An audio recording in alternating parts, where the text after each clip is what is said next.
Welcome back to another Tech Days tutorial. I know introducing new technology into your classroom can be a little intimidating, but it doesn't have to be that way. There are a few things that we can do before you begin implementing it into your lessons, because that leads to the failure of implementation into your lessons and squashes any learning that could have been enhanced by the technology that you are using. So let's jump into it.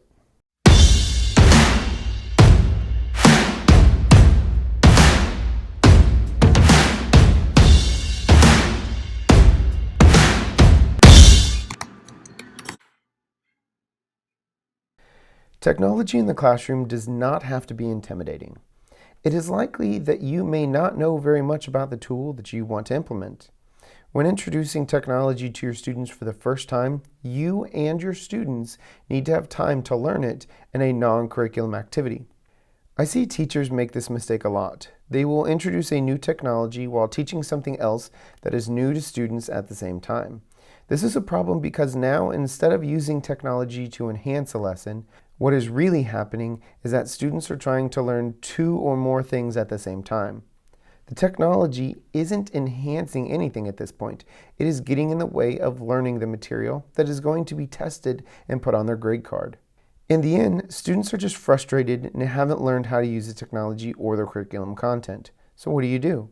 Some of you may say that you don't have the time, but that is why I really suggest that at the beginning of the year, when you have those 2 to 3 weeks to ease students into school again and get to know each other, to use this time to teach students how to use the technology tools that you want them to use throughout the year. This way, your students will be able to focus on just the technology with no curriculum.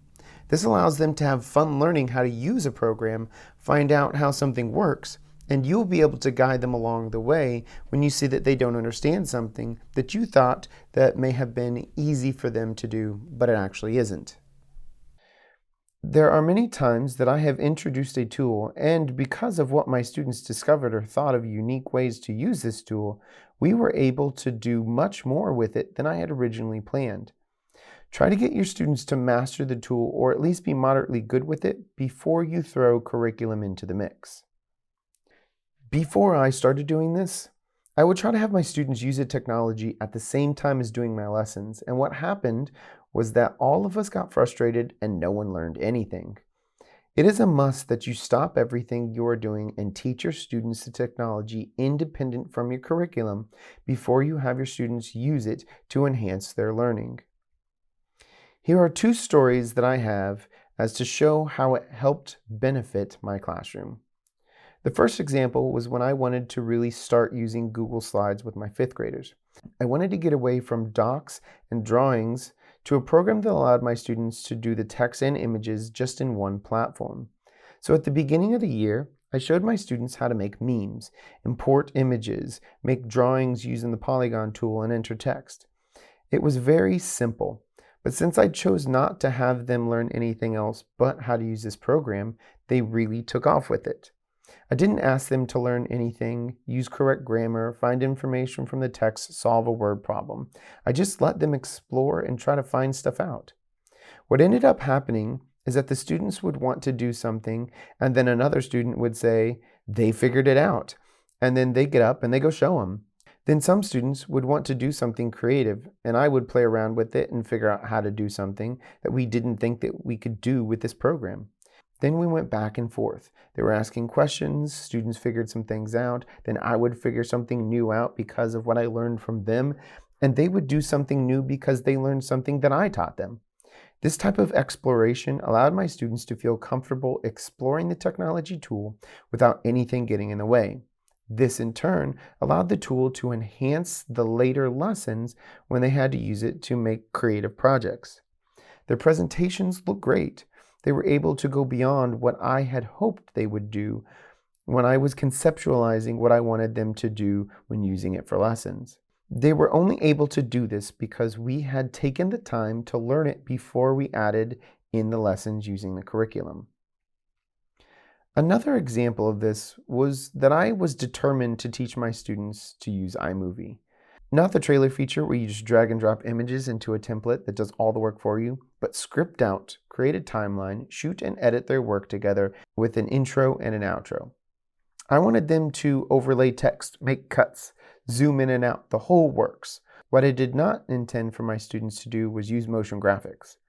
Many students went a very traditional way with their videos, but some students had other ideas. This is a big reason why I suggest learning a tool before you insert it into the curriculum.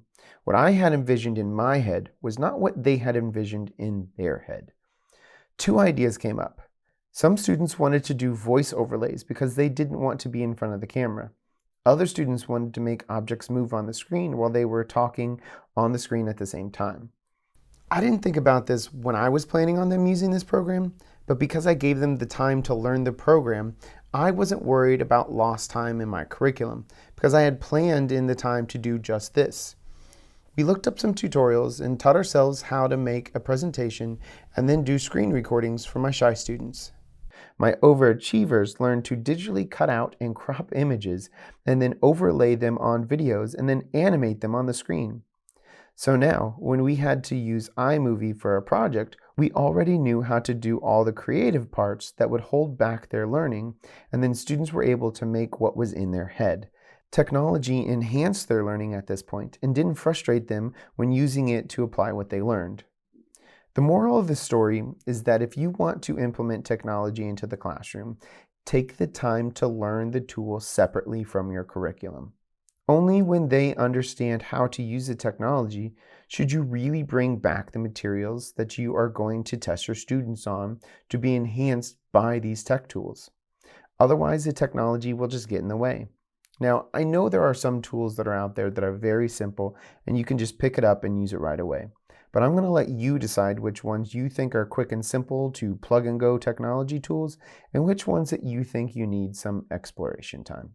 That's all I have for you today, and I hope it gives you some peace as you decide what you want to try out with your students.